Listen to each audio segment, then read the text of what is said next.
What is up, YouTube? Carlo here. Welcome to the vlog. This is the channel where we talk about sneakers and tech. And for this special episode, we're doing an unboxing of a particular pair of sneakers that I've been waiting for a while now, and I'm very excited to finally get it. This is the Lebron Soldier 12 AGIMAT. We are giving away a bunch of hyper laces, rope laces, as well as REMS cleaning solutions for your sneakers to 2 lucky subscribers the moment we hit 20,000 subscribers. Subscribe now, follow me on Instagram. You heard the name right. This pair is called AGIMAT. This is actually something that, Nike Philippines came up with for us.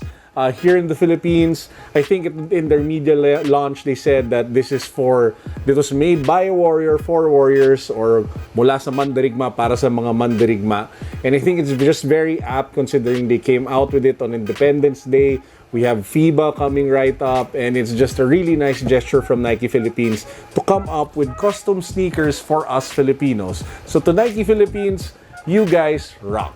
Let's go to the unboxing. Now, I'm sure you guys saw that some of the influencers and some of the media guys who did unboxings of this particular pair had a really nice blue custom box. Now, that's the media influencer box. This one I actually bought by myself.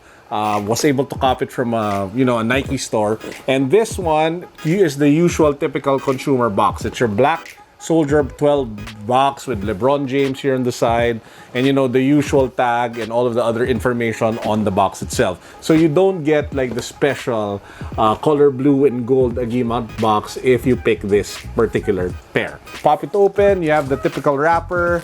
Nothing special inside. Actually, you don't get a card or you don't get anything cool that says it is a special pair. I think it would have been nice if Nike did that. Anyway, let's get to the shoe itself. So this is the Lebron 12 AGIMAT, and it looks crazy fire and amazing. So let's talk about the upper of the shoe. Let's start with the toe box. You have suede material over here, really nice tight suede material, which is something that you don't usually see actually in basketball performance shoes, but I guess it's a nice touch to be able to see it on this pair. Then you have battle weave, which is some sort of knit but more sturdier material that Lebron uses with his shoes, extending all the way back until you reach the heel part of the sneaker. Here you have a mix of Velcro as well as a tag of, I don't know what material this is, which has an embroidery, which I'll get to in a bit. Now, the Velcro is important because, as with Lebron Soldier 12 shoes, it comes with 2 straps. Now, these straps attach here, to the Velcro sides of the shoe. It's not just for gimmick, or it's not just for show, because it really helps a lot with the foot lockdown and containment, especially if you're playing basketball. So that's very critical. It's very important. It really helps a lot with the overall feel of the shoe. Now let's talk about design elements, and that's where the sneaker really shines, in my opinion. First up, I just love how they made the shoe pop by adding gold accents to the sneaker. I mean, seriously, look at that. The gold swoosh, how they just outlined the dark blue with that gold shimmery thing is just really fantastic. You have the King James logo here as well in blue. You have different kinds of, I don't know what these signs are, or if symbols, if they're related to the Philippines. I'm trying to be able to take a look if they are, but I really can't see if they are. But let's just say that there are gold symbols here at the front, which again gives the shoe a little more pop. But moving back, that's where it becomes a little more interesting. It says here, para sa kadakilaan, in gold, and it's not just like a really cheap type of printing.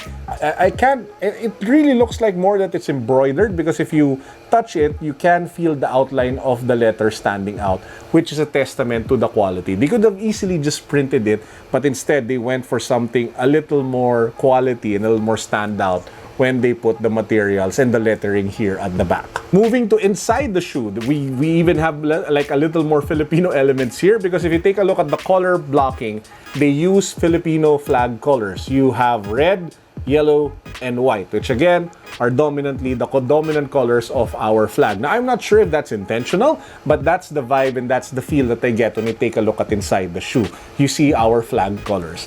And in the insole, you just have a typical gold swoosh right there. Moving down, you have, of course, the Zoom technology, cushioning technology of Nike, stretching all the way there, which does a fantastic job in cushioning and energy return. And then lastly, if you go down, you have some sort of translucent rubber material outsole that helps with the traction as well as helping with durability for the sneaker. One of the best things about this though is the price. Usually, if you take a look at sneakers with like special edition releases, they'd sell for like 8,000, 9,000, 10,000 pesos. Heck, you see general release shoes selling for 9,000, 10,000 pesos. The great thing about this Lebron 12 Agimat sneaker, this sold for a little over 6,500 or 6,700 pesos here in the Philippines. While it's not the most affordable sneaker that you can get, there are, you know, basketball sneakers that you can get from like the 4,000 to 5,000 range. But a special edition, limited release, specifically designed for your country, for you, for your people, for our culture, for 6,000 something pesos from Nike, it's just special, man. I mean, seriously, it's just special. Now, I really want to take my time with this sneaker.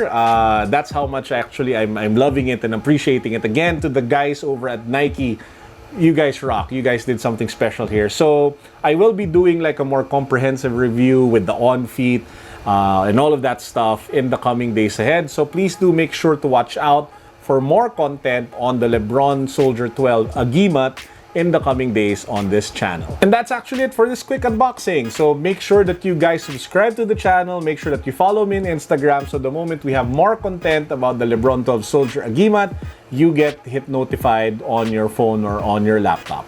That's it for now. I hope you're all having a great weekend. Peace. God bless.